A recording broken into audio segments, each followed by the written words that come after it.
नमस्कार दर्शकों। किसी भी देश की इकोनॉमी डिपेंड करती है बैंकिंग व्यवसाय बिजनेस सिस्टम पर। और बैंकिंग का मेन फोकस अगर इंडिया में देखा जाए तो ज़्यादातर अभी एमएसएमई सेक्टर की ग्रोथ पर फोकस कर रहे हैं। आज इन्हीं सब बातों पर चर्चा करने के लिए हमारे स्टूडियो में पधारे हैं ओपी बुधौलिया सर, जो कि रिटायर्ड सेवानिवृत्त केनरा बैंक के एजीएम रह चुके हैं। नमस्कार और दर्शकों। हमारे बीच में दूसरे एक्सपर्ट हैं रश्मि रेखापति जी, जो कि प्रेजेंट में कार्यरत हैं बैंक ऑफ महाराष्ट्र में एज अ जोनल मैनेजर। आप दोनों का कार्यक्रम में बहुत बहुत स्वागत है। तो चर्चा को हम आगे बढ़ाते हुए दर्शकों, आप लोग अपने पेपर पेन लेकर के तैयार हो जाएं, क्योंकि आज उन सारे युवकों के लिए हम जो है विशेषकर चर्चा करना चाहते हैं जो MSME startup innovation kind of businesses में इन्वॉल्व होना चाहते हैं और अपनी समस्याओं, अपने फाइनेंशियल प्लानिंग में जो भी प्रॉब्लम आने वाली है या जिस तरह की प्रॉब्लम आप फेस कर सकते हैं, हमारे एक्सपर्ट से उनके बारे में पूछें और अपने जिज्ञासा को पूर्ण करें। तो हमारे टोल फ्री नंबर है 1800-233-0040। हमारा लैंडलाइन नंबर है 0755-266-0049। तो चलिए हम चर्चा को स्टार्ट करते हैं। सबसे पहले प्रश्न बुधौलिया जी आपसे कि एमएसएमई है क्या, इसको किस तरह से, इसके अंतर्गत किस प्रकार के व्यवसाय आते हैं, उनके बारे में हम आपसे जानना चाहेंगे, जिससे हम चर्चा को आगे बढ़ा सकें। अतुल जी, बहुत ही सुंदर प्रश्न किया है शुरुआत में आपने जी। हम जब एमएसएमई की बात करते हैं तो हमारे मस्तिष्क में, हमारे जहन में सबसे पहले आत्मनिर्भर भारत आता है। और जब हम आत्मनिर्भर भारत की बात करते हैं तो एमएसएमई हमारे मस्तिष्क में आता है। दोनों एक दूसरे के परिपूरक हैं, सहायक हैं। और अब आपका प्रश्न ये था कि एमएसएमई क्या है। देखिए, एमएसएमई एक अंग्रेजी का शब्द है जिसमें हम छोटे लघु उद्योग, सूक्ष्म उद्योग और मझोले उद्योग, जिनका इसमें समावेश रहता है। और ये एमएसएमई जो सेक्टर है हमारे देश का, ये हमारे देश की अर्थव्यवस्था का बहुत बड़ा एक ग्रोथ इंजन है, जिसके द्वारा देश की अर्थव्यवस्था में विकास होता है। तो अगर मतलब इसमें आपके अनुसार देखा जाए तो छोटे मझोले तरह के बिजनेसेस आते हैं। तो चलिए अब अगला प्रश्न रश्मि जी आपसे है कि एमएसएमई की भूमिका अगर इंडिया की इकोनॉमी या जीडीपी में देखा जाए तो ये किस प्रकार की है? सर, एमएसएमई की भूमिका देश की जीडीपी ग्रोथ पे अगर देखा जाए तो आज के दिन में more than 30% contribution MSME sector से है। नेशनल इनकम का कंट्रीब्यूशन भी एमएसएमई सेक्टर से है। जो गांव के विकास में जो माइग्रेशन को रोकने के लिए फ्रॉम रूरल टू अर्बन, उसमें भी एमएसएमई एक अहम भूमिका निभाती है। रूरल एम्प्लॉयमेंट जैसे खादी एंड ग्रामोद्योग इंडस्ट्री, उसको बढ़ावा देने के लिए एमएसएमई का भूमिका है, जिसकी वजह से आज अगर हम देखें हमारे इंडिया में मोर देन 600 लाख एमएसएमई उद्योग है। उसमें से around more than 60% rural based industry है जो एमएसएमई के अंडर है।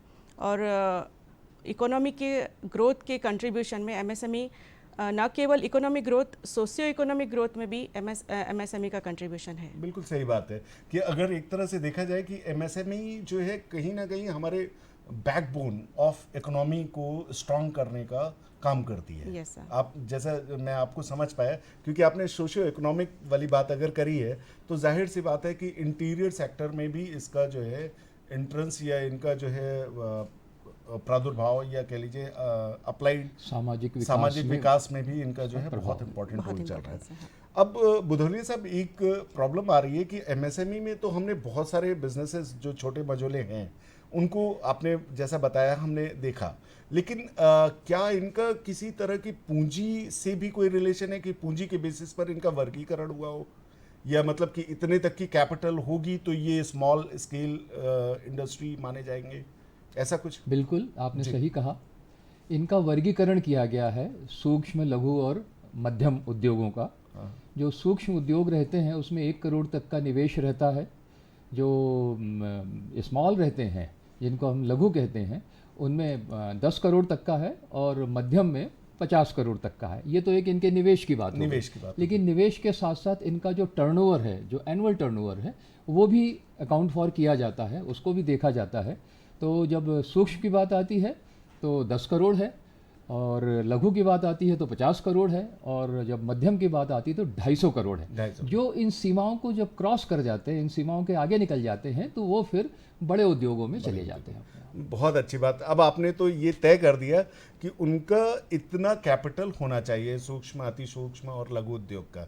तो मैडम, अब चूंकि आप बैंक में कार्यरत हैं, तो एक प्रश्न बनता है कि बैंक एमएसएमई को किस प्रकार से फंडिंग दे सकता है, या एमएसएमई में, चूंकि ये जो है बैकबोन है, आपने कहा सोशियो इकोनॉमिक का एक इम्पॉर्टेंट कंपोनेंट है, ये भी आप लोगों ने कहा, और सारी बातें तय होने के बाद इसकी फंडिंग के लिए अगर कोई आपके पास आता है तो वो किस प्रकार से आप जो है उसे फंडिंग करते हैं? सर, कोई भी एमएसएमई यूनिट जब बैंक को अप्रोच करते हैं फंडिंग के लिए, तो पहले उनका ज़रूरत देखा जाता है, असेस किया जाता है। एक असेसमेंट टीम रहती है। जैसे कि ट्रेडिंग एक्टिविटी है तो उनको वर्किंग कैपिटल की ज़रूरत पड़ती है। सामान खरीदने और उसको बेचने के लिए जो समय लगता है, उस बीच का समय के गैप में जो उनकी कैपिटल रिक्वायरमेंट है उसको वर्किंग कैपिटल बोलते हैं। वो हम शॉर्ट टर्म लोन के हिसाब से बैंक उनको सुविधा देती है।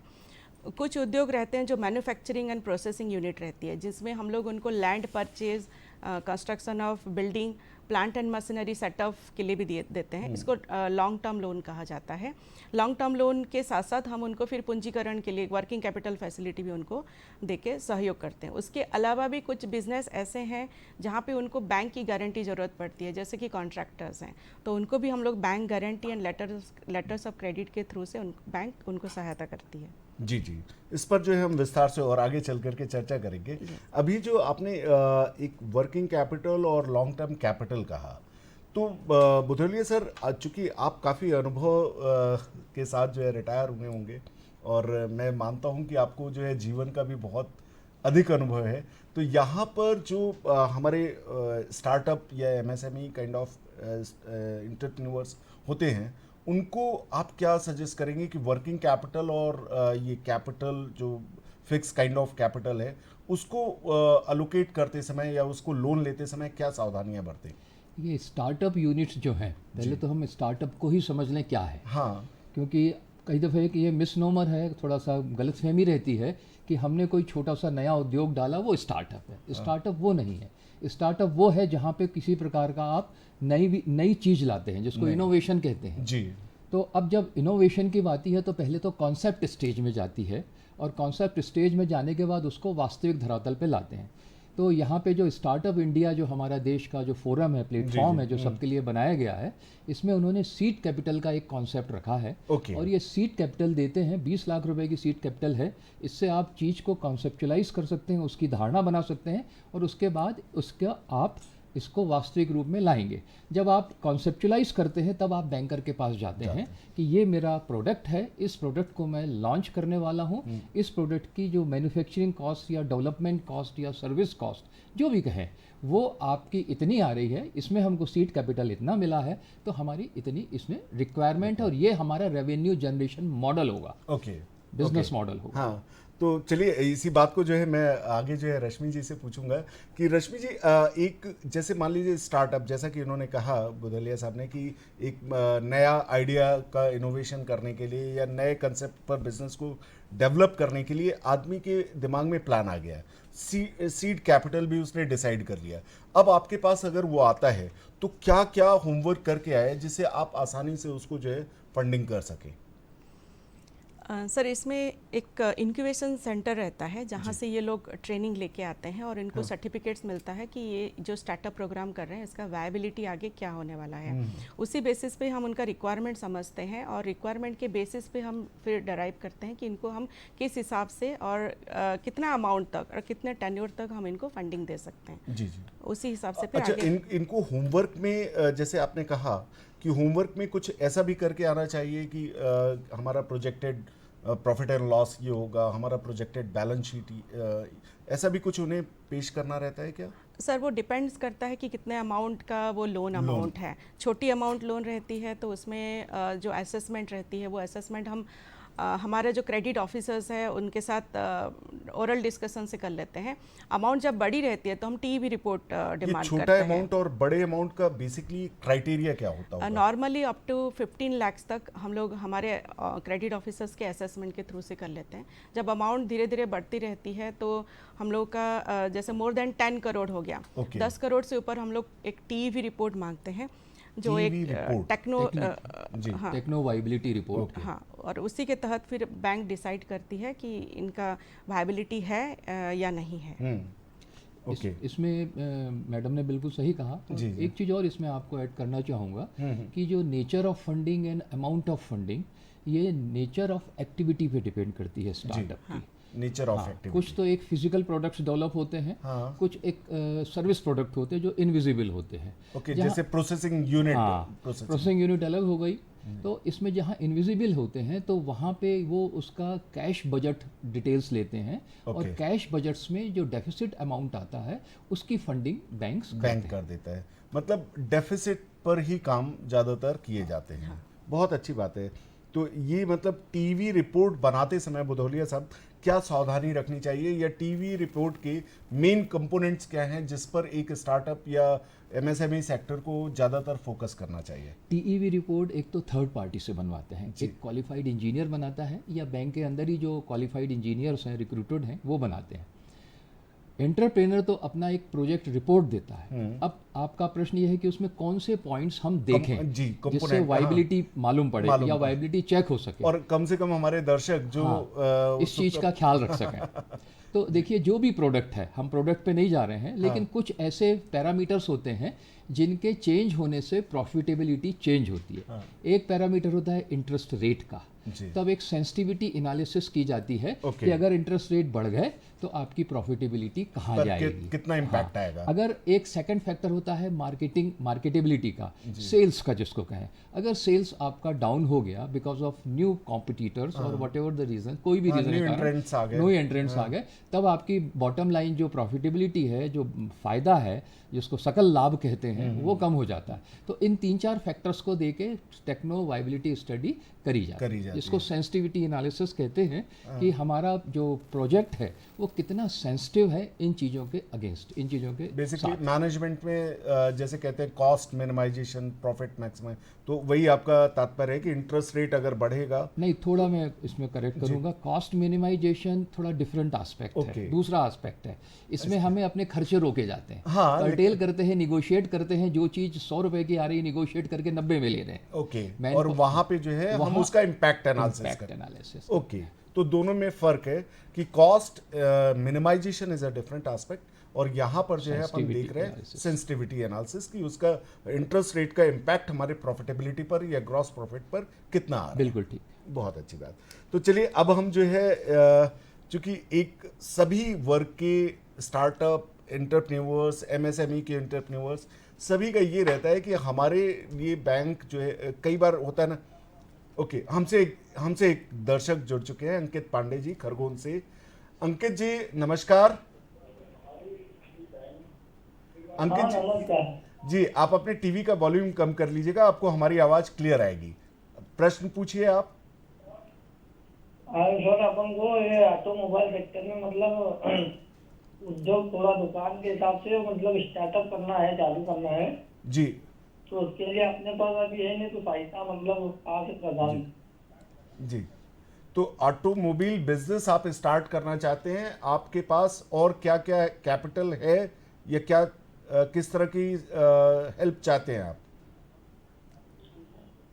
जी, तो इनका प्रश्न जो है अंकित जी का बहुत सिंपल सा है कि ये ऑटोमोबाइल बिजनेस स्टार्ट करना चाहते हैं। अब बैंक से इनको किस तरह से फैसिलिटी मिल सकती है, तो मैं समझूंगा कि आप दोनों इस बात का जो है उत्तर दें। तो अंकित जी से कुछ प्रश्न पूछना पड़ेंगे उनके जवाब देने के लिए। एग्जैक्टली, ऑटोमोबाइल सेक्टर बहुत ज़्यादा बृहद है, बड़ा है जी। क्या आप डीलरशिप में जा रहे हैं? हाँ। क्या आप 4 व्हीलर की डीलरशिप में जा रहे हैं? अगर 4 व्हीलर्स हैं तो पैसेंजर कार्स हैं, ट्रक्स हैं, कमर्शियल हैं। अगर 2 व्हीलर में जा रहे हैं तो कौन सी गाड़ियां हैं? क्या आप रिपेयर में जा रहे हैं, रिपेयर एंड वर्कशॉप में जा रहे हैं? उस हिसाब से आपके प्रोजेक्ट की कॉस्ट वर्कआउट होगी। वर्कशॉप यूनिट डाल रहा हूँ, या ये हम भी हो सकता है। वर्कशॉप यूनिट, या आप उसके रेंटिंग पे जा रहे हैं, जैसे आजकल जूम कार या बहुत सारी कारों का रहता है, रेंट पे देते हैं, गाड़ियां भी रेंट पे दी जाती हैं, टू व्हीलर्स भी रेंट पे जाते हैं, तो उसमें जा रहे हैं। तो जब तक आप ये फाइनलाइज नहीं करेंगे कि आपका प्रोजेक्ट सेक्टर क्या में है, जा- किस हाँ। सेक्टर के कौन से प्रोजेक्ट में जा रहे ऑटोमोबाइल हैं, में भी तो स्पेसिफिक सेक्टर है, वो specific आपको sector आइडेंटिफाई है। करना हाँ। होगा। इवन वर्कशॉप में भी आजकल सेगमेंटाइजेशन हो गया है कि वॉशिंग एरिया के लिए अलग से डेडिकेटेड वॉशिंग वर्कशॉप्स हैं, Washing केवल वॉशिंग करके छोड़ देते छोड़ हैं। देते हैं, हाँ। तो वो डिसाइड करें, फिर इनकी कॉस्टिंग डिसाइड हो जाएगी। तो ठीक है, एक हम जो है मैडम आपसे जो है जानना चाहेंगे रश्मि जी कि अगर जो है ये एक कार डीलरशिप ही लेना चाहते हैं तो उस कंडीशन में इनको किस तरह से जो है बैंक फंडिंग कर सकता है? सर कार डीलरशिप यानी कि इनका जो स्टॉक रहेगा वो कार्स रहेगा, और कौन से ब्रांड का कार है, उसका मार्केट में क्या डिमांड है, कौन से एरिया में डिमांड है, वो भी एनालिसिस किया जाता है। इनको शोरूम के कॉस्ट खुद वो अपने पैसों से करने वाले हैं या वो भी रेंट आउट करने वाले हैं, उसका एक एनालिसिस रिपोर्ट बनती है, बनेगा। और उसी के हिसाब से फिर हम आगे डिसाइड करते हैं कि इनका फंडिंग किस हिसाब से होने वाला है। जी, बहुत अच्छी बात।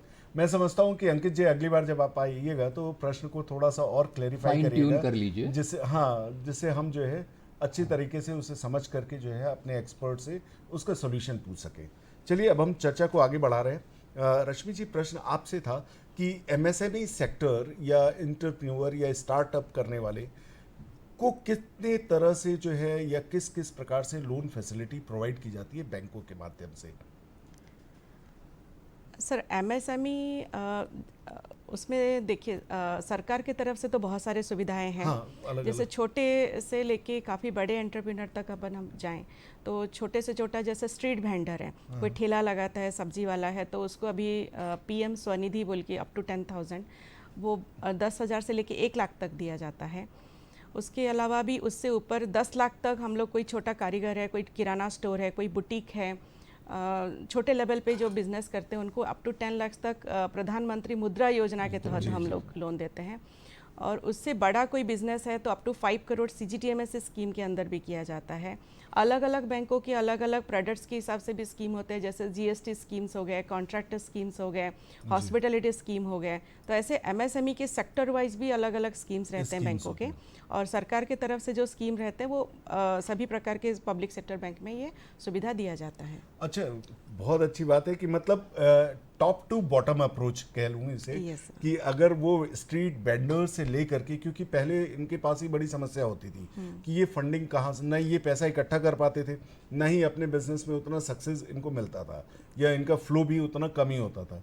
तो अब जो है बैंक हर तरह से हर व्यक्ति, हर वर्गीकरण ऑफ इंडस्ट्री को जो है फाइनेंस करने के लिए तैयार है। मैडम ने, मैं थोड़ा बोलना जी, चाहूँगा, प्लीज, मैडम ने जो प्रधानमंत्री मुद्रा योजना की बात की है और आपने वर्गीकरण की बात की है, उससे मेरे जहन में आया ये कि मुद्रा योजना में 3 वर्गीकरण है। एक शिशु है, एक बीच का और एक सेगमेंट है, और एक किशोर है। हाँ, 50,000 है, 50 के बाद 5 लाख तक है, 5 लाख के बाद 1 लाख तक, 5 लाख के बाद 10 लाख तक। 10 लाख। तो इस तरह से 3 कैटेगराइजेशन किया गया है। शिशु, किशोर अच्छा, और इसमें तरुण। हाँ, शिशु, तरुण और नहीं, शिशु, किशोर और तरुण। तरुण वयस्क, हाँ, तरुण वयस्क, हाँ, वही 10 लाख। 10, हाँ। तो अब एक बात आती है बुधलिया सर की, कई बार देखा गया है कि हम इस तरह की स्कीम में महिलाओं को ज़्यादा वरीयता देते हैं फंडिंग। क्या ऐसा भी कुछ है क्या? मुद्रा लोन या ये जितने भी मैडम ने बताया कि अलग अलग तरीके से हम वेंडर से लेकर के बड़े बड़े बिजनेसमैन को भी लोन देते हैं, तो वहाँ पर महिलाओं को प्राथमिकता दी जाती है, और वो अगर दी जाती है तो किस तरह से दी बिल्कुल सही प्रश्न है आपका। और पहले तो एक शब्द में कहना चाहूँगा, बल्कि पुरानी बात को फिर दोहराना चाहूँगा कि भारत नारी एक बहुत अच्छी, उसमें नेतृत्व के गुण जन्मजात होते हैं। जन्मजात होते हैं, तो कोई सा भी व्यापार जब वो चलाएगी तो वो सफल ही होगा। और आप देखेंगे, अगर जितने भी एनपीए का एनालिसिस करेंगे तो आप पाएंगे कि जितने भी वुमेन ने चलाए हैं अपनी एक्टिविटीज़, वो सफल ही हुई हैं। सफल। अब आपने प्रश्न किया कि उनको क्या वरीयता दी जाती है, प्राथमिकता दी जाती है, और उनको इंसेंटिव्स दिए जाते हैं। इंसेंटिव्स में यह है कि ब्याज की दर कम लगाई जाती है, बहुत मार्जिनल रहती है, 0.5% की ब्याज में छूट दी जाती है उनको। और जो स्टैम्प ड्यूटी वगैरह है उसमें भी उनको कुछ छूट रहती है महिलाओं के लिए, अगर वो उसकी एक्टिविटी को संचालित कर रही हैं एज ए ओनर। ओके, तो क्या मैडम, मैं आपसे ये जानना चाहूँगा रश्मि जी कि क्या मतलब इस तरह की छूट देने से आपने बैंक में जो एप्लीकेशन आती हैं तो उस पर कोई असर देखा है क्या, कि महिलाओं की एप्लीकेशन ज़्यादा आती है या पुरुषों की एप्लीकेशन कम आती हैं? सर कोई भी सेक्टर जो अनटच्ड है, जैसे कि हमारी सोसाइटी में पहले पुरुष प्रधान देश है, तो महिला को जो प्रोत्साहन करने के लिए, कोई भी बैकवर्ड कैटेगरी को या वीकर सेक्शन को प्रोत्साहन करने के लिए ये रेट ऑफ इंटरेस्ट का कंसेशन या सब्सिडी का इंसेंटिव्स बोला जाए, एक माध्यम है उनको आगे बढ़ाने के लिए, उनको प्रोत्साहित करने के लिए। तो ऑब्वियसली अगर हम इंसेंटिव्स देंगे तो वहाँ पे महिला आगे बढ़ती है। भले ही कुछ जगह पे हमने देखा है कि महिला प्रोप्राइटर होती है या पार्टनर्स होती है, उसके बैक साइड पे मेन रहते हैं, पुरुष रहते हैं, लेकिन क्योंकि उनको आगे बढ़ने के लिए मौका दिया जा रहा है, आज नहीं तो कल उस चीज़ को वो 100% समझेंगे, यही समझ के महिला लोगों को प्रोत्साहित किया जा रहा है। और एप्लीकेशंस फॉर्म भी आते हैं और सक्सेस रेट भी, जैसे कि बुधोलिया सर ने बताया, सक्सेस रेट भी महिलाओं को दिया हुआ लोन में ज़्यादा रहता है। ओके, सक्सेस रेट मतलब ये ट्रू है। Yes sir. बहुत अच्छी बात है कि देखिए देश में अगर देखा जाए हमारा वर्क फोर्स महिलाओं का बिल्कुल एक 2 दशक पीछे जाकर के देखें तो ये बैकफुट पे थे, लेकिन आप लोगों के इसी तरह के प्रयास से जो है महिलाएं अब आगे आ रही हैं और हमारा जो एक न्यूट्रल वर्कफोर्स था वो अब यूटिलाइज हो रहा है और ये कहीं ना कहीं हमारे देश की इकोनॉमी में भी बड़ा अधिक कंट्रीब्यूशन देगा।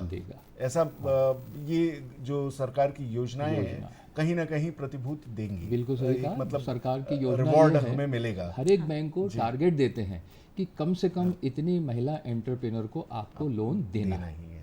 बहुत अच्छी बात है। इस तरह के प्रयास जो है हमें भी अपने तरीके से या अपने ऊपर लेकर के करना चाहिए। अब एक बात आती है कि जैसे बैंकों से लोन लिया जाता है बुधलिया साहब, तो हमेशा एक मानसिकता बनी रहती है कि बैंक को कुछ गिरवी देंगे या कोलेट्रियल देंगे तो ही जाकर के मुझे लोन मिलेगा, या कई बार कई बिजनेस अपॉर्चुनिटीज़ या बिजनेसमैन जो है अपॉर्चुनिटीज़ को मिस कर देते हैं। क्यों? क्योंकि उनके पास कोलेट्रियल नहीं होता है। तो ये कोलेट्रियल फ्री लोन भी दिए जाते हैं क्या, और अगर दिए जाते हैं तो ये एमएसएमई को किस प्रकार से मिल सकता है? अभी थोड़ी ही देर पहले मैडम ने जिक्र किया था जी कि 5 करोड़ तक का जो ऋण है, वो guarantee cover CGTMSE guarantee cover में दिया जाता है, जहां किसी भी प्रकार का कोई कोलेट्रल देने की ज़रूरत नहीं आती, केवल एक गारंटी कवरेज है और उस गारंटी की फीस देना रहती है।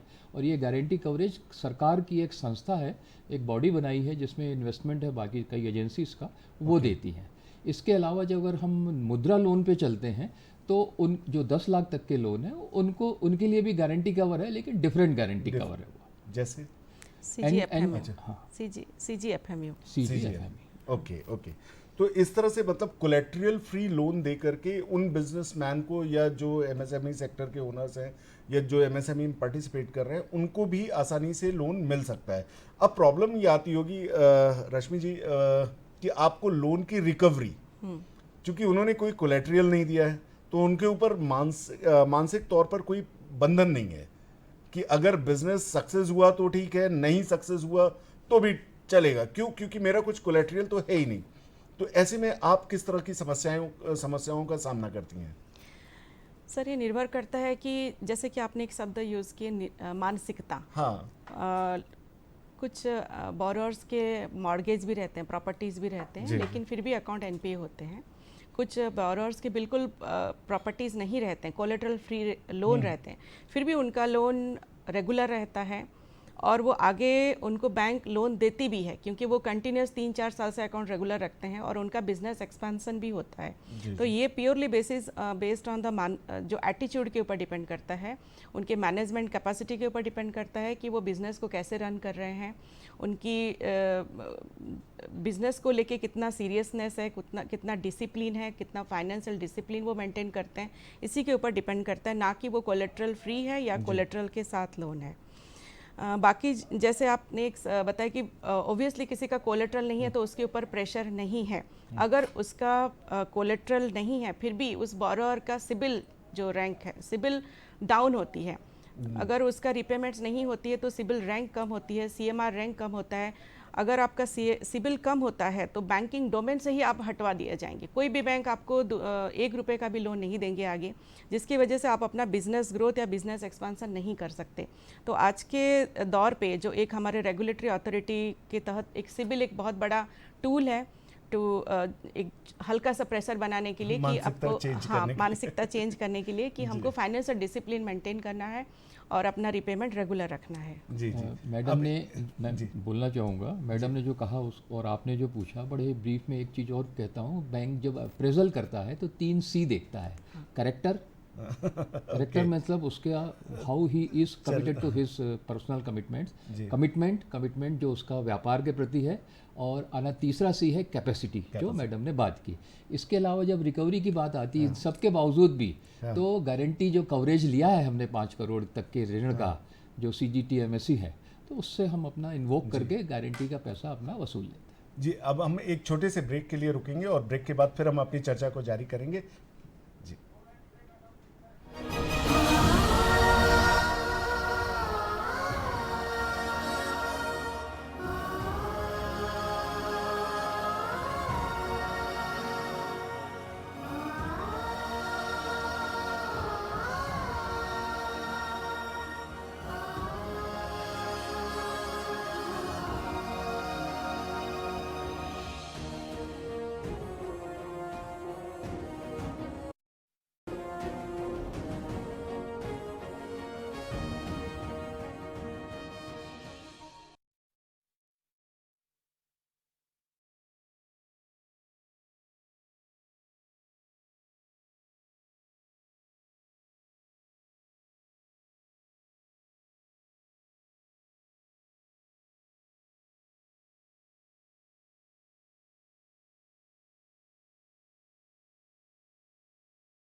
एक बार कार्यक्रम में फिर से आपका स्वागत है। चर्चा को हम आगे बढ़ाते हुए जो है वदौलिया साहब, अभी अपन ने प्रीवियस चर्चा में एक बात आई थी सिविल स्कोर। तो अब लोन लेने वाले को किस तरह से अपने सिविल स्कोर को होमवर्क में करके रखना चाहिए जिससे उसमें किसी प्रकार की गड़बड़ी ना हो और बैंक आसानी से उन्हें लोन दे दे।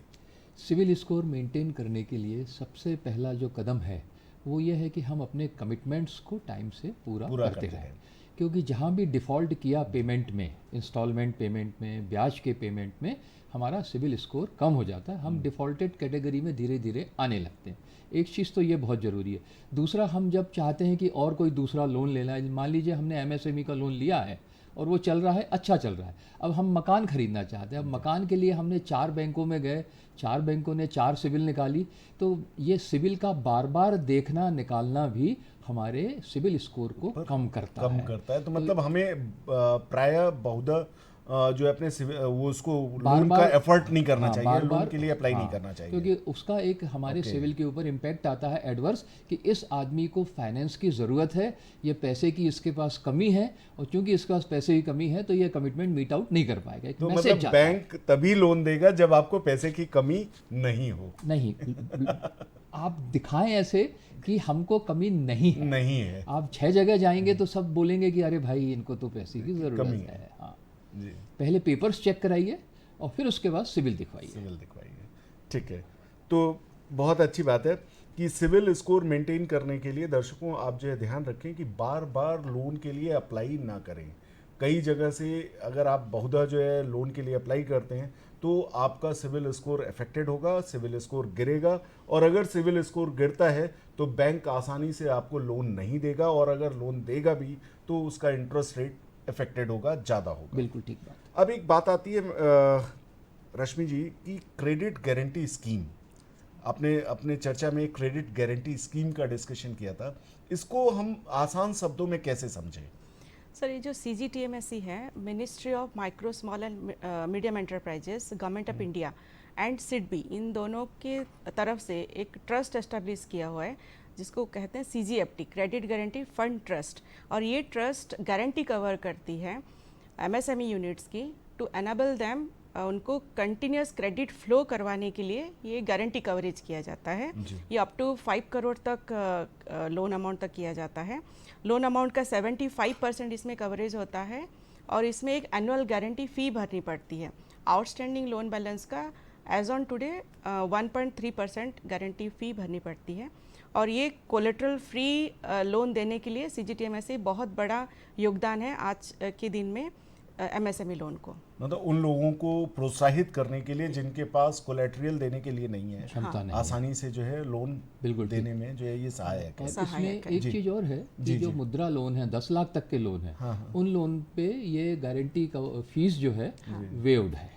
अरे वाह, हाँ, तो मतलब 10 लाख तक, यानी छोटे और मझोले का ये उद्योगकर्ताओं को प्रोत्साहित करने के लिए वो जो है फीस फ्री है। Micro small and Micro, medium madam ने कहा। okay. जी। अब एक बात आती है, एक बहुत ही कॉमन वो डिस्कशन में देखा गया है, जनरली लोगों का ये रहता है कि पेपर वर्क का एक प्रॉपर फॉर्मेट तैयार ना होने की वजह से, या पेपर वर्क के बारे में एक क्रिस्टल क्लियर इन्फॉर्मेशन ना होने की वजह से जो आवेदक रहते हैं वो लोन नहीं ले पाते। कोलेट्रियल तो अपनी जगह है, ठीक है, कोलेट्रियल पर जो है सरकार ने बहुत सारे काम किए और आप लोगों ने उसको खूब आगे भी बढ़ाया कि विदाउट कोलेट्रियल जो है हर वेंडर या हर छोटा व्यापारी जो है व्यापार कर सकता है। लेकिन पेपर वर्क को लेकर के अभी भी बहुत सारी संकीर्ण भावनाएं बनी हुई हैं कि पेपर एक एक करके बैंकर्स जो है पेपर मांगते हैं, फिर वो पेपर समय से न दे पाने के कारण या बहुत बार आने जाने के कारण जो है आवेदक इरिटेट होकर के फिर लोन की डिमांड ही खत्म या कर बैंक देता छोड़ है, देता है। बैंक छोड़ देता है। हाँ, दूसरे तो बैंक चला ये जाता है। कहाँ तक सत्य है, पहली बात, और दूसरी बात कि उसको किस तरह से होमवर्क पेपर वर्क करके आना चाहिए कि बैंक आसानी से उसको 1-2 बार में ही लोन दे दे। आपने सही कहा, ये एक भ्रांति है और ये भ्रांति फैली हुई है। लेकिन वस्तु स्थिति ऐसी है कि अगर एप्लीकेंट से पेपर मांगे हैं, उन पेपरों में उसके अगर प्रॉपर्टी के पेपर है, प्रॉपर्टी के पेपर के अलावा उसके इनकम टैक्स रिटर्न मांगे हैं, इनकम टैक्स रिटर्न और प्रॉपर्टी पेपर, दो ही एग्जांपल दे रहा हूँ। अब रिटर्न जब उसका आया तो उसको एनालाइज किया, एनालाइज करने के बाद में मालूम पड़ा कि ये 2-3 चीज़ें, इनसे और जानकारी लेना है। जी जी। तो पेपर देने के बाद उस पेपर में से नई जानकारी जब जरूरत पड़ती है तो वो मांगी जाती है। अब आ जाते हैं प्रॉपर्टी पेपर्स में। अब जब प्रॉपर्टी पेपर्स को जब वकील से एनालाइज कराते हैं, उसकी सर्च रिपोर्ट बनती है और सर्च रिपोर्ट में टाइटल्स में कहीं कुछ कमी रहती है तो फिर एक प्रश्न आता है और उसके लिए फिर से इनसे एक पेपर मांगा जाता है। तो मूल रूप से अगर हम सभी पेपर एक साथ दे दें तो ये ज़रूर एक्सपेक्ट करना चाहिए कि इन पेपरों से कोई नई चीज़ निकल सकती है जो हमको बैंक को दोबारा देना पड़ेगी। तो क्या इसका ऐसा कोई मतलब एक आम नागरिक की तरफ से मैं सुझाव देना चाह रहा था कि बैंक अगर पहले ही एक पेपर की लिस्ट, जो संभावित पेपर होते हैं उनकी लिस्ट पहले दिन ही अगर आवेदक को दे दें तो मैं समझता हूं कि ये बहुत हद तक इस समस्या से निजात पाया जा सकता नहीं, है। बिल्कुल सही कह रहे हैं, ये लिस्ट दी जाती है है आजकल लेकिन बैंक शायद भी- आवेदक सही तरीके से नहीं, समझ नहीं आवेदक भी देते हैं, समझ नहीं उनकी भी पाते गलती नहीं है। एक लिस्ट दे दी जाती है, आजकल कंप्यूटराइजेशन है, कंप्यूटर में पूरी लिस्ट बनी हुई है और प्रिंट आउट निकाला, टिक टिक करके दे दिया कि ये पेपर आपको देना है। देने हैं। अब जब वो पेपर देते हैं, उस पेपर के अंदर से भी कुछ इन्फॉर्मेशन निकलती है, जैसे मैंने कहा अभी इनकम टैक्स रिटर्न का। जी। अब इनकम टैक्स रिटर्न में अपन ये देख रहे हैं कि वो मकान से इनकम है, फिर मकान का कुछ खर्चा है और वो चौथा मकान ले रहा है तो वो कमर्शियल में आता है, वो रिटेल में नहीं आता। ये एक एग्जांपल दे रहा हूँ। जी, जी, तो इस या कोई और भी बिजनेस कर रहा है तो फिर उस बिजनेस की बैलेंस शीट की जरूरत पड़ती है जो उसने हमको शुरू में नहीं दी। तो ये पेपर, लेकिन हार्डली 3 या 4 पेपरों की जरूरत पड़ सकती है और कई बार जो है लीगल जो आपके रहते हैं वो भी डिमांड करते हैं, तो वहां पर भी जो है आवेदक आवश्यकता पड़ जाती है। उसी के अनुसार मांगा जाता है। तो मतलब ये दोनों पक्षों को समझने की जरूरत है। एज अ बैंकर और एज अ आवेदक आपको भी समझना चाहिए कि कई बार आपके प्रोवाइडेड पेपर में कुछ इंफॉर्मेशन क्रिस्टल क्लियर नहीं हो पाती है, जिसकी वजह से ये आवेदक, ये मतलब बैंकर्स पेपर की डिमांड करते हैं और आप उसको जो है अननेसेसरली लिंगर ऑन करते हैं या उसे जो है सही से भ्रांति फैल जाती है कि साहब ये मांग रहे हैं। तो इन सब चीज़ों पर जो है दोनों पक्षों को बराबर तरीके से काम करने की ज़रूरत है। मैं एग्जांपल देना चाहूँगा, उदाहरण अभी एक ये 59 मिनट के लोन की जो बात चली थी हमारे यहाँ कुछ वर्ष पहले। जी जी। तो ये क्या है 59 मिनट का लोन? 59 मिनट का लोन एक सैद्धांतिक रूप से सैंक्शन है। पोर्टल में अगर एप्लीकेंट जो है, एंटरप्रेनर है, पूरी डिटेल डाल देगा तो उस डिटेल के आधार पे जो भी सूचना बनती है उसको एक सैद्धांतिक इन प्रिंसिपल सैंक्शन दिया जाता है। लेकिन जो फाइनल रेगुलर सैंक्शन है पूरे पेपर्स आने के बाद, एनालाइज करने के बाद दिया जाता है।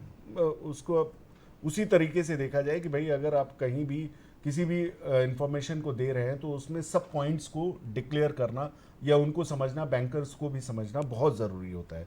चलिए अब हम अपनी चर्चा को आगे बढ़ाते हुए सब्सिडीज़, एमएसएमई के प्रोत्साहन के लिए सरकार की तरफ से बहुत सारी सब्सिडीज़ दी गई हैं, तो क्या एमएसएमई सेक्टर में भी कुछ सब्सिडीज़ दी गई हैं? रश्मि जी, आपसे प्रश्न है मेरा, और अगर दी गई हैं तो ये कितने प्रकार की दी गई हैं? सब्सिडीज़ एमएसएमई सेक्टर को अलग अलग तरफ से दिया जाता है। जैसे कि कैपिटल सब्सिडी रहता है, उसको कैपिटल लिंक्ड सब्सिडी स्कीम कहते हैं। इंटरेस्ट की सब्सिडी स्कीम रहती है। टेक्नोलॉजी डेवलपमेंट के लिए भी सब्सिडी रहती है जिसको टप्स कहते हैं। दूसरा जैसे स्टैंड अप इंडिया की तरफ से for empowerment of women and SC/ST beneficiaries के लिए भी सब्सिडी रहती है। तो ऐसे बहुत प्रकार के स्कीम्स रहते हैं जो कि msme.gov.in साइट पे अपने को मिल जाती है। एक बार फिर से आप बोलेंगे? msme.gov.in। हाँ, msme.gov.in। दर्शक कृपया इसे नोट करें। इस पर जाकर के आप अपनी सब्सिडीज, जो भी एमएसएमई सेक्टर को बिलोंग करते हैं, सब्सिडीज के बारे में जानकारी ले सकते हैं अपनी स्कीम के हिसाब से। जी जी। और एक और है मैडम जो बता रही थी जी, एक इंटरेस्ट सबवेंशन स्कीम भी होती है। ओके। वो इंटरेस्ट सबवेंशन जिसको कहते हैं, जिसको इंटरेस्ट सब्सिडी भी कहा जाता है। Okay okay. तो इस तरह से जो है सब्सिडीज लेकर के आप लाभान्वित हो सकते हैं। एक कैपिटल सब्सिडी जो है उसके बारे में हम विस्तार से जानना चाहेंगे बुधौलिया जी आपसे। कैपिटल सब्सिडी कोई प्रोजेक्ट, ये मूल रूप से बड़े लोन के लिए नहीं है। ओके। या तो mighty ministry of electronics and information technology ये एक सब्सिडी देती है for development of electronic products और द कंप्यूटर हार्डवेयर्स। और ये 25% रहती है, मैक्सिमम 2.5 करोड़ रहती है। ये जो आती है सेंट्रल गवर्नमेंट से आती है। अगर आप कोई प्रोजेक्ट डाल रहे हैं गवर्नमेंट अलॉटेड लैंड के ऊपर, स्टेट गवर्नमेंट से भी उसमें अराउंड 15% दी जाती है। ये तो माइटी की हो गई, लेकिन मैं वो बड़ा प्रोजेक्ट हो गया। एक इन जनरल बता रहा हूँ, ये जैसे PMEGP है, प्रधानमंत्री रूरल एम्प्लॉयमेंट जनरेशन स्कीम्स जो है, प्रोग्राम है, इसमें 25% सब्सिडी रहती है जनरल लोगों को, और जो अदर कैटेगरीज हैं उनको 35% की सब्सिडी दी जाती है। लेकिन इन सब्सिडीज़ का एक लॉक इन पीरियड होता है। ये लॉक इन पीरियड 3 साल का रहता है। मतलब 3 साल तक अगर एक्टिविटी सुचारू रूप से चल रही है तो ही ये सब्सिडी का वो उपयोग कर पाएंगे। बहुत अच्छी बात। तो चलिए, सब्सिडीज तो आपने इनको प्रोत्साहित करने के लिए दे दिया। अब ये आपको प्रोत्साहित करने के लिए लोन के रीपेमेंट जो शेड्यूल्स हैं उनमें अगर जो है देखा जाए तो एमएसएमई, रश्मि जी आपसे जानना चाहूँगा कि लोन रीपेमेंट शेड्यूल में एमएसएमई के ऊपर क्या कॉन्सिक्वेंसेस हैं, क्या कॉम्प्लिकेशंस आती हैं? जनरली? सर रीपेमेंट जो एमएसएमई का रहता है, पहले तो हमारा जो असेसमेंट अगर बराबर है, असेसमेंट सही तरीके से होकर लोन सैंक्शन डिसबर्स हुआ है, तो उसमें रीपेमेंट में और अकाउंट की क्वालिटी, एसेट क्वालिटी में कोई दिक्कत नहीं होती है। ओके। बिजनेस एक ऐसी चीज़ है कि अप्स एंड डाउन्स लगे रहते हैं। हाँ। तो मान के चलिए कि अकाउंट्स एनपीए भी हो रहे हैं, तो उससे पहले एक अर्ली वार्निंग सिग्नल्स रहता है। बैंक का एक अर्ली वार्निंग सिग्नल्स का एक सॉफ्टवेयर रहती है जिसमें हमको पता चलता है कि अकाउंट्स स्ट्रेस में जा रही है। एक इंसिपिएंट स्ट्रेस जो बोलते हैं, इनिशियल स्टेज ऑफ स्ट्रेस हम लोग को ट्रिगर होता है। तो उसमें हम लोग की एक कमिटी रहती है जिसमें हम लोग के पास ऑप्शंस रहते हैं to rehabilitation of the MSME unit. उसके लिए एक फ्रेमवर्क है जिसमें हम लोग को उस एमएसएमई यूनिट को एनालिसिस करके उसको रिफेस करने के लिए, रीस्ट्रक्चर करने के लिए स्टेप्स लिया जाते हैं। जैसे कि उसका टेन्योर बढ़ा दिया जाए, या उसका लोन अमाउंट इमरजेंसी में उसकी फंड शॉर्टेज हो रहा है तो इमरजेंसी में उसको फंड अमाउंट बढ़ा के दिया जाए, सपोर्ट किया जाए। ऐसे अलग अलग तरह से स्टेप्स रहते हैं जिसमें हम उसको रिहैबिलिटेशन फ्रेमवर्क के तहत उसको सपोर्ट करके एनपीए से बचा सकते हैं। तो जनरली एमएसएमई के रीपेमेंट कितने समय के बाद आप एनपीए में ट्रांसफर करते हैं या एनपीए मान लेते हैं? वर्किंग कैपिटल है तो अगर 3 महीने का इंटरेस्ट सर्व नहीं होता है, या टर्म लोन भी है तो 3 महीने का अगर 90 डेज कंसेप्ट है एज पर आईआरएस। हाँ जी, as per the IRS norms of RBI 90 days का कंसेप्ट 90 डेज का ही। और वो ये 90 डेज के बाद भी अगर ये अपना लोन रिपे नहीं करते तो क्या इनको आप जो है वो सरफेसी एक्ट के तहत ही देखेंगे, या फिर जो है इनके ऊपर जो है किसी तरह से और आप इनको सपोर्ट करके वापस, जैसा आपने बताया, रिहैबिलिटेशन? हाँ, ये रिहैबिलिटेशन एनपी होने से पहले ही स्टेज लिया जाता है। एनपी होने के बाद फिर हमको प्रोसेस स्टार्ट करने पड़ते हैं, सिक्योरिटाइजेशन। और हम वहाँ पे ऑप्शंस भी देते हैं। सिक्योरिटाइजेशन में भी टाइम रहती है, 60 डेज का टाइम रहता है पहले। फिर नेक्स्ट स्टेप जो रहता है उसमें भी 15 डेज का टाइम रहता है, और उसके आगे भी अगेन 10 डेज का टाइम रहता है। तो उसी समय के अंतर्गत अगर बोरोअर ने पैसा भर दिए तो हम लोग वापस ले लेते हैं, एंड एज इट इज उसको पीए करके अकाउंट रेगुलराइज करके चलाने की मौका देते हैं। फिर आप जो है उनको सेकंड चांस देते हैं एनपीए के बाद भी। कुछ परिस्थितियों में अकाउंट एनपीए हो जाता है, उसको भी ये रिहैबिलिटेट करते हैं, और रिहैबिलिटेट करके वो यूनिट चलने लगती है, एक्टिविटी चालू हो जाती है, लेकिन उसका कैटेगराइजेशन एनपीए ही रहता है कम से कम 1 वर्ष के लिए। ऐसा सपोर्ट करती है बैंक। बैंक, मैं यहाँ कहना चाहूँगा, चूँकि आपने बात उठाई है रिहैबिलिटेशन और रिकवरी और इसकी, बैंक हमेशा अपने किसी भी क्लाइंट को, खासतौर पे बारोवर क्लाइंट को माँ के समान देखती है, खोना नहीं चाहती उसके माँ के समान सपोर्ट करती है जी। ये एक बैंक और बेसिकली अगर देखा जाए तो बैंक का जो एग्जिस्टेंस है इन्हीं लोगों के ऊपर निर्भर भी करता है। बैंक है ही इनके लिए, बैंक है ही इनके लिए। बिल्कुल सही बात।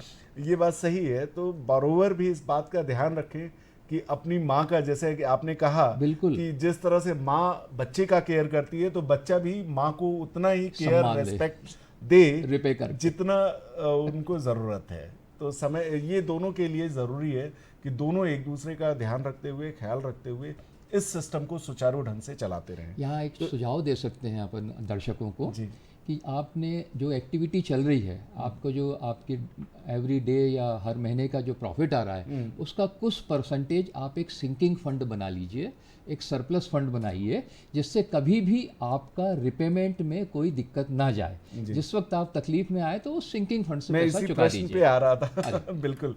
तो अब जो है चूंकि आपने तो अपना उत्तर दे दिया है, अब मैं रश्मि जी से चाहूँगा कि चूंकि रश्मि जी बहुत सारे कस्टमर, क्लाइंट, आवेदक को डील करती हैं, तो आप एमएसएमई सेक्टर के एंटरप्रेन्योर्स को क्या फाइनेंशियल प्लानिंग के लिए टिप्स देना चाहेंगी जिससे जो है वो इस तरह के दुर्घटनाओं से बच सकें?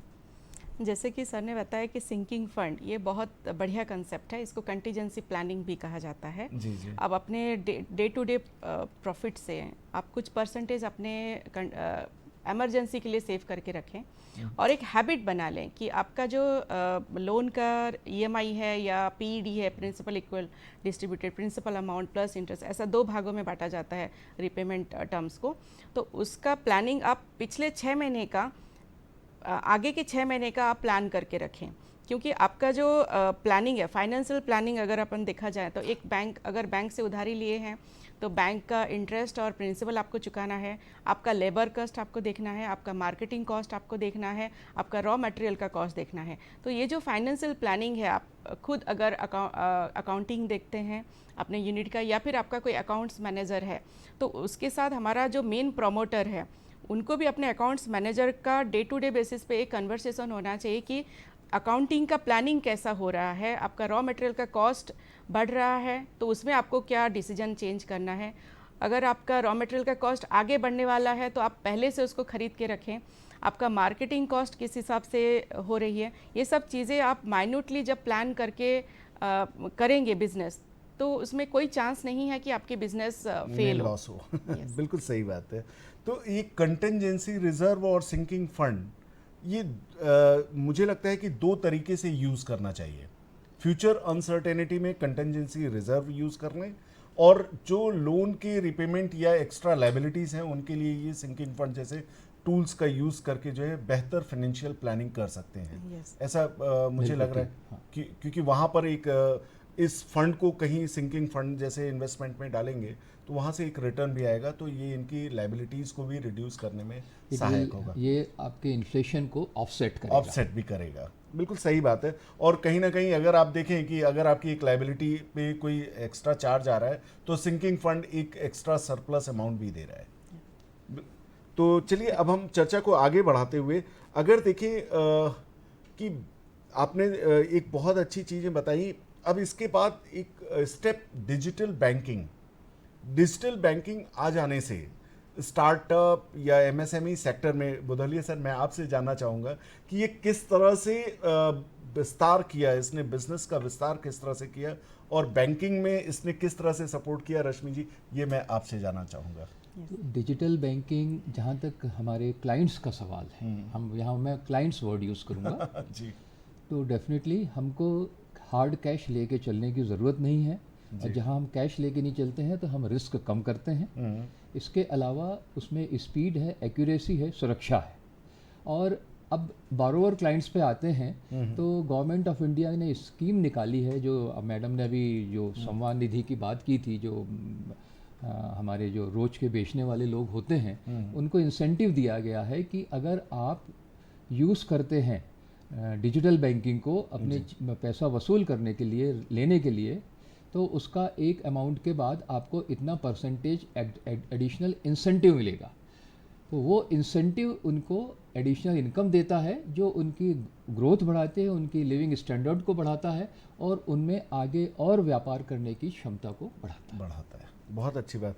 तो अब ये बैंकिंग को किस तरह से सपोर्ट करता है डिजिटल बैंकिंग, क्योंकि आपने तो बताया कि वहाँ पर जो है कैरी करना और बाकी की चीज़ों में ये आवेदक को या क्लाइंट्स को हेल्प कर रहा है, लेकिन ये बैंक को भी कहीं ना कहीं हेल्पफुल हुआ होगा कॉस्ट रिडक्शन में, ऑपरेशंस में। हाँ, कॉस्ट रिडक्शन में तो ऑब्वियसली कम हुआ ही है, क्योंकि अभी जैसे कोविड के समय पे आप सभी ने QR कोड में बहुत ज़्यादा यूज़ हुआ, जो QR कोड के तहत हम हर वेजिटेबल वेंडर्स, मेडिसिन स्टोर, हर जगह पे हम लोगों ने ऑनलाइन पेमेंट किए। डिजिटल ट्रांजैक्शंस उस समय काफ़ी हद तक बढ़ चुके थे, तो उसमें QR कोड में दोनों को फ़ायदा है, बैंक को भी फ़ायदा है, ग्राहक को भी फ़ायदा है। ग्राहक जो लंबी लाइन बैंक की कतार पे खड़ी होती थी, उनका समय जो उस पर जाता था, वो वही समय वो अपने बिजनेस के लिए लगा सकते हैं। और बैंक को भी अपना जो स्टाफ है, जो कैश कलेक्शन के लिए जो यूज़ होते थे, वो स्टाफ और कोई क्वालिटी बैंकिंग सर्विस कस्टमर को देने के लिए आज इन्वॉल्व है। तो दोनों को फ़ायदा हुआ है डिजिटल बैंकिंग के तहत। नेट बैंकिंग फैसिलिटी है, हर बैंक नेट बैंकिंग फैसिलिटी अपने दे रहे हैं। डिजिटल लैंडिंग का ज़माना आ गया है, जहाँ पे डिजिटल ट्रांसफॉर्मेशन हम कहें तो डिजिटल लैंडिंग पे भी हर बैंक आगे बढ़ रही है। तो इसमें आगे चल के एक ब्रिक एंड मोटर वाला जो कंसेप्ट है, ग्रेजुअली वो number of brick and Motors के बैंक कंसेप्ट ख़त्म होके आगे के यंग जनरेशन भी डिजिटल लैंडिंग और डिजिटल बैंकिंग पे जा रहे हैं, जो एक कैपिटल कॉस्ट कम होगा और क्वालिटी ऑफ सर्विस उसमें बढ़ जाएंगे। डिलीवरी टाइम हाँ जी। अब एक Budholia sir, sales realisation terminology आती है एमएसएमई सेक्टर में, ये क्या है? आम भाषा में इसको हम कैसे समझें? ये जो हम उधार में जो एमएसएमई सेक्टर सामान बेचती हैं, ख़ास तौर पे बड़ी इंडस्ट्रियल यूनिट को, एग्जाम्पल के तौर पे मान लीजिए भोपाल में है, हम भोपाल में BHEL है और BHEL कई चीज़ें बनाते हैं, तो उनके छोटे छोटे कंपोनेंट्स एक MSME यूनिट बना के दे रही है, छोटा ट्रांसफार्मर बना के दे रही है, तो उसका पेमेंट गवर्नमेंट ऑफ इंडिया ने, पहले भी ये स्मॉल स्केल इंडस्ट्रीज़ में था और आज MSME सेक्टर में कन्वर्ट हो गया है स्मॉल स्केल इंडस्ट्रीज़। तो 45 डेज़ के अंदर ये पेमेंट MSME यूनिट को हो जाना चाहिए। अगर नहीं होता है तो इसको पेनाल्टी लगेगी उसके ऊपर जो इसका पेमेंट नहीं कर रहा है, जो खरीदार के ऊपर। ये तो एक चीज़ है। दूसरा नया इनिशिएटिव जो आया है 2013 में, कंपनी एक्ट में बदलाव हुआ है और कंपनी एक्ट में ये कहा गया है हर एक कंपनी को कि आप अपनी बैलेंस शीट के साथ एक डिक्लेरेशन दीजिए कि आपके पास में 45 दिन से अधिक का कोई उधार खरीदा हुआ सामान किसी MSME यूनिट का पेंडिंग पेमेंट के लिए नहीं है। इनसे फ़ायदा ये है कि हमारी MSME यूनिट का पैसे की कमी है और किसी प्रकार अपना वो व्यापार चला रही हैं, तो व्यापार चलने के लिए फंड्स का रिसाइकलिंग बहुत ज़रूरी है। तो उधार का बेचा हुआ सामान की जब रिसाइकलिंग पेमेंट टाइम से आएगा तो इनकी रिसाइकलिंग होगी और इनका व्यापार दिनों दिन बढ़ता जाएगा। तो ये भी एक तरीके से देखा जाए कि गवर्नमेंट का उठाया गया एक बहुत ही अच्छा कदम इम्पोर्टेंट स्टेप है MSME सेक्टर के लिए। कि कई बार क्या होता है कि वो लिक्विडिटी ब्लॉक हो गई, अब उस लिक्विडिटी ब्लॉक होने के कारण दे आर टेकिंग लोन। जी, MSME सेक्टर कहीं ना कहीं से उस कमी को पूरा करने के लिए फर्दर फंडिंग कर रहा है, और further funding free of cost तो होगी नहीं, ब्याज लगेगा, ब्याज तो लगेगा। ये है कि आजकल फर्दर फंडिंग के लिए अगर उसकी वर्किंग कैपिटल पूरी हो गई है, उसके बाद भी अब जरूरत है ऐसी परिस्थितियों के कारण, जैसे कोविड एक ऐसा समय आया था, हर आदमी परेशानी में था, तब एक GST फंडिंग करके नया कॉन्सेप्ट आया था। तो GST फंडिंग करके उसको ईज आउट कर देते हैं और तरलता प्रदान करते हैं और फिर जो है वो साइकिल चलता रहता है। बिल्कुल सही बात है, और इस तरह के इम्पोर्टेंट स्टेप्स उठाने भी चाहिए जिससे जो है हम MSME सेक्टर को सुचारू ढंग से चलायमान अधिक से अधिक बढ़ावा दे सकें और आत्मनिर्भर भारत बना सकें। तो मैडम आपसे जो है एक प्रश्न है कि MSME एंटरप्रेन्योर्स के लिए आप क्या सुझाव देना चाहेंगी? सर, MSME कोई भी देश का बैकबोन है, इकोनॉमी को बढ़ाने के लिए बैकबोन है। तो आप जो भी MSME यूनिट्स आज कर रहे हैं उसके साथ बैंक हमेशा है।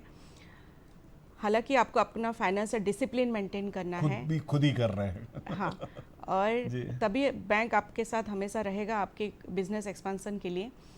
जैसे कि सर बताया कि आत्मनिर्भर भारत, तो उसमें आपका MSME यूनिट में जो भी एंटरप्रेन्योर है वो आत्मनिर्भर भारत में सबका साथ सबका विकास और जो 7 ट्रिलियन इकोनॉमी बाय 2027 2047 तक भारत एक डेवलप्ड कंट्री रहेगा, उसमें MSME यूनिट का बहुत बड़ा योगदान रहेगा।